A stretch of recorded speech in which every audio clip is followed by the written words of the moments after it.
Hindi na pang motor yan eh, pang sedan na yan eh. Masisira. Paano kaya kakasyan dyan, ma'am? Tapos meron pa sa akin siya ipapapick up dun sa may sapote. Ganyan din yata.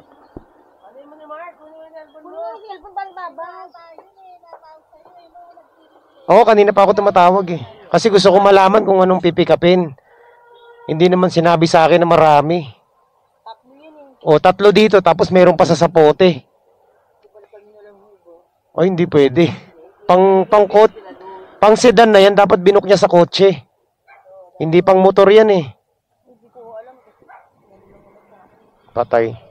Tsaka, sagutin ko yan pag nasira yan. Oo. Eh, pagpapatungin ko yan dito, yari na yan. Masisira yan. Oo, hindi talaga kaya. Kasi meron pa akong pipikapin. Sa kanya rin yung pipikapin ko sa sapote. Pumapalpat mo na isa, ay mo pa ilabas. Masisira yan. Ako tawagan ko siya. Hello, te. Hindi daw po kaya ng rider na bitbitin lahat. Baka daw po masira eh. Kasi may kukunin pa din daw po siya sa pote, sabi po ni kuya. Ako, tatawag ako. Hello, ma'am. Ma'am. Hindi po kasya to sa motor, ma'am. Eh, ma'am, pag pinagpatong-patong ko to, ma'am, masisira to.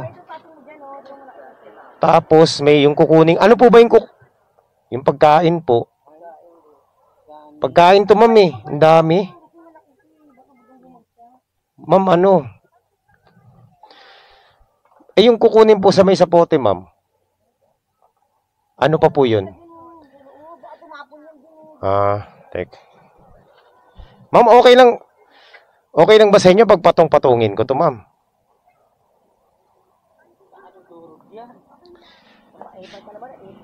Sure kayo, ma'am. Mamaya mag-abono ako dito pag ano.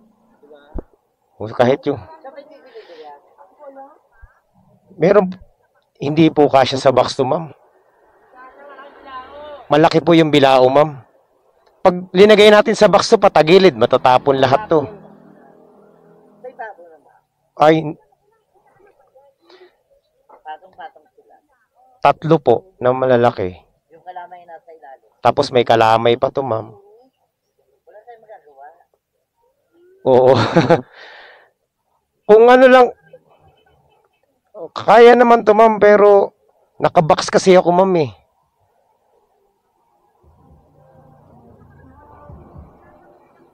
Oo. Ilan po ba nung nakaraan? Ganito din po. Hindi nakaraan ganyan. Teka. Ikaw nagluto. Risky to, ma'am eh. Gustuhin ko mandalin to, pero... Teka lang, ma'am. Hindi ako makapag-decide, ma'am, ha. Pag pinagpatong ko to, dito sa labas, Talaga mo siya scotch tape. yung kalamay, hindi ko na mapapatong. Pwede to, dito patong yung maliit. Asya yan. Tama yung patong yung malaki. O, saan Sa mo? malaki sa ganyan, oh.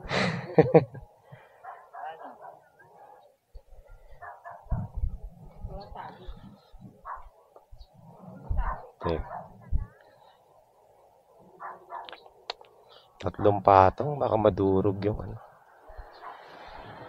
Pabalik na nga. Ma'am, ito, ano po makikipag-ano ako sa inyo, ma'am, ha? Kasi ayoko masira yung pagkain na dadaling ko. Dadaling ko to, ma'am, pero pag merong na-damage dito, hindi ko nakasalanan to. Wala tayong magagawa. Yun ang mangyari. Ma'am, patong-patong to, ma'am, eh. Kasi hindi po siya kasya sa bag, ma'am. Yung bag kasi, malaki po kasi yung yung bilao. Walang laman yung bag ko, ma'am. Pero hindi ko siya malalagay sa loob ng bag. Ang mangyayari po nito, ma'am, yung tatlong pagkain, Pagpapatong-patungin ko to. Ngayon napaka-risky po. Iaangkas ko siya sa likod. Pag ganito po kasi ma'am na ano, pang sedan talaga to. Oo. Kahit kung dalawa ma'am, okay to. Walang problema. Sa Bacoor pa po dadalhin yan eh. Sa Bacoor pa po. Oo.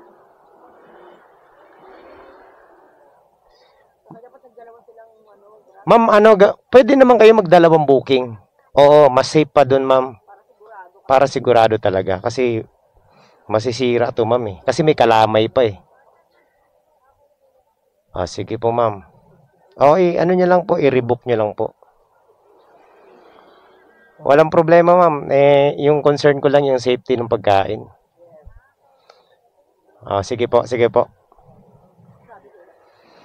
Kotse na lang, pang kotse talaga yan. Hindi talaga pang motor yan. Ibubuk niya sa kotse. Pang kotse talaga yan. Dadaling ko yan, masisira yan. Bayaran ko pa yan eh. Di ba magkano lang bayad niya? 100 papunta doon. Oo. Tapos may pipikapin pa ako dun sa sapote. Di, masisira yan. Kahit pag tinalihan ko yan, baka yung pagdating doon, kalamay na talaga yan. Oo. Ito siguro pwede kung isa lang, dalawa. Tatlo eh. Dapat dalawang rider, binook niya. Nagtipid kasi siya eh.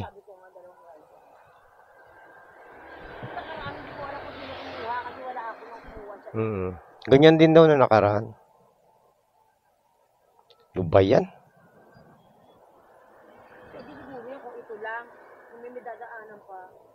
Meron pa sa may sapote. Pinabukod niya na lang yun.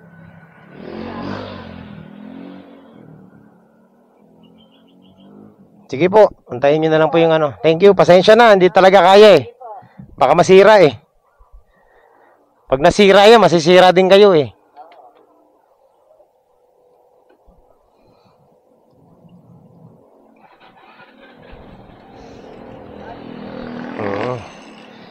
Nagtitipid, pang sedan yan. Hindi yan pang motor.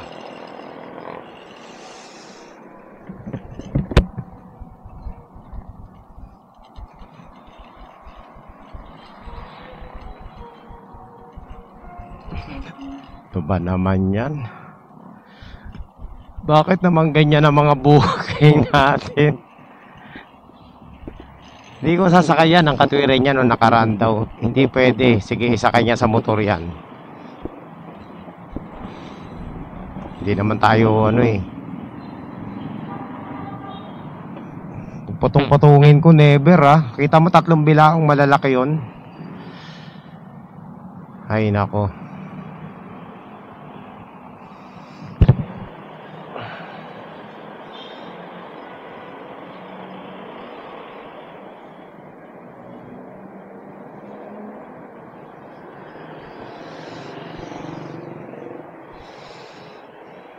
Titipid pa si ma'am eh.